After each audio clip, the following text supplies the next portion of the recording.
I'm not aligned with Putin. I'm not aligned with anybody. I'm aligned with the United States of America and for the good of the world. I'm aligned with the world, and I want to get this thing over with. You see the hatred he's got for Putin. It's very tough for me to make a deal with that kind of hate. He's got tremendous hatred, and I understand that, but I can tell you the other side isn't exactly in love with, him either.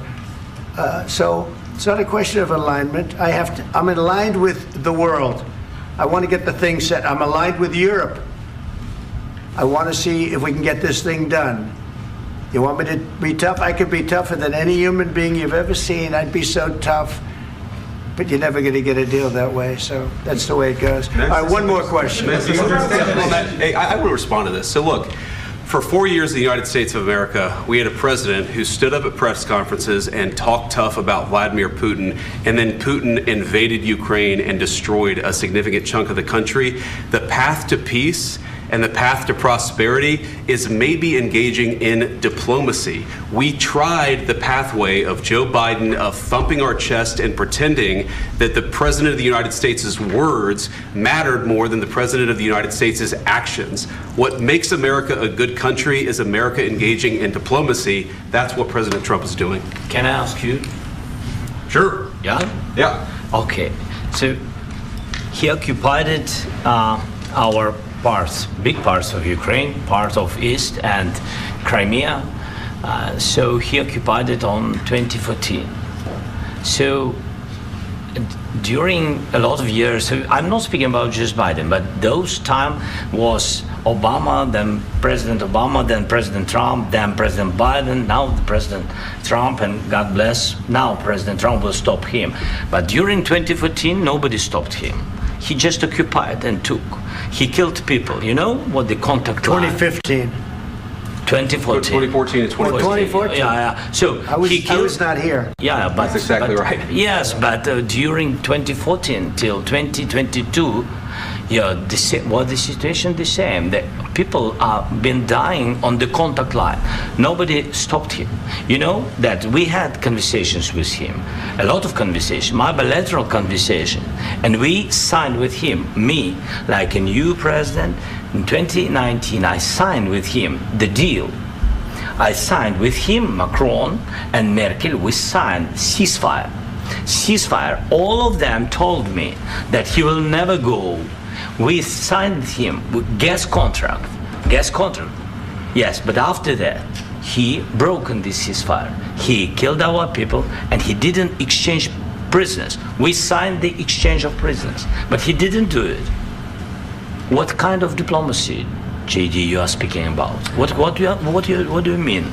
I'm talking about the kind of diplomacy that's going to end the destruction of your country. Yes, but if you Mr. President, with respect, I think it's disrespectful for you to come into the Oval Office and try to litigate this in front of the American media. Right now, you guys are going around and forcing conscripts to the front lines because you have manpower problems. You should be thanking the President for trying to bring an end to this conflict. Have you ever been to Ukraine that you say what problems we have? I have been to. Come once. I've actually watched and seen the stories, and I know what happens is you bring them on a propaganda tour, Mr. President. Do you disagree that you've had problems bringing people into your military? And do you think that it's respectful to come to the Oval Office of the United States of America and attack the administration that is trying to prevent the destruction of your country? A lot of questions. Let's start from the beginning. Sure. First of all, during the war, everybody has problems, even you, but you have nice ocean and don't feel now, but you will feel it in the future. God bless. You don't know that. God bless. God bless. You will not have a war. Don't tell us what we're going to feel. We're trying to solve a problem. Don't tell us what we're going to feel. I'm not telling you. Because you're in no position to dictate that. That's exactly what you're doing. You're in no position to dictate what we're going to feel. We're going to feel very good. You will feel influence. We're going to feel very good and very strong. You will feel influence. You're right now not in a very good position. You've allowed yourself to be in a very bad position, and he happens to be right about it. From the very beginning of the war. You're not in a good position. You don't have the cards right now. With us, you start having cards. But right now, you don't. You're playing cards. You're playing cards. You're gambling with the lives of millions of people. You're gambling with World War III. You're gambling with World War III. And what you're doing is very disrespectful to the country, this country, that's with back all to respect to you, your far country. more than a lot of people said very they respect. should have. Have you said thank you once? This A lot entire of meeting? times. No, in this Even entire meeting, today. have you said thank Even you? today. You went to Pennsylvania and campaigned for the opposition in October. Offer some words of appreciation for the United States of what are you speaking America about? and the president who's trying to save your country. Please, you think that if you will speak very loudly about the war, you He's can... not speaking loudly. He's not Yeah. speaking loudly. Your country is in big trouble. Can I Wait a answer? minute. No, Can you've I done a lot of answer? talking. Your country is in big trouble. I know. You're not I winning. know. You're not winning this. You have a damn good chance of we are coming out staying, okay because of Mr. us. President, we are staying in our country, staying strong from the very beginning of the war. We've been alone, and we are thankful. I said thanks You haven't in been this alone. cabinet, You and haven't not been only alone. in this cabinet. We gave you, through I this said stupid thank you. president, $350 billion. You voted we gave for you your military president. equipment, You and you voted men for are your brave, but they had to use our military. So what about if you didn't have You our invited military me- equipment, you invited if me you to didn't speak. have our military equipment, this war would have been over in 2 weeks. In 3 okay? days, I heard it from Putin. In 3 days, this is something Maybe new. less. In 2 weeks, of course, yes. It's going to be a very hard thing to do business like this. I Again, tell you. just say thank you. I said a lot of times thank you to American people. Accept that there are disagreements, and let's go litigate those disagreements rather than trying to fight it out in the American media when you're wrong.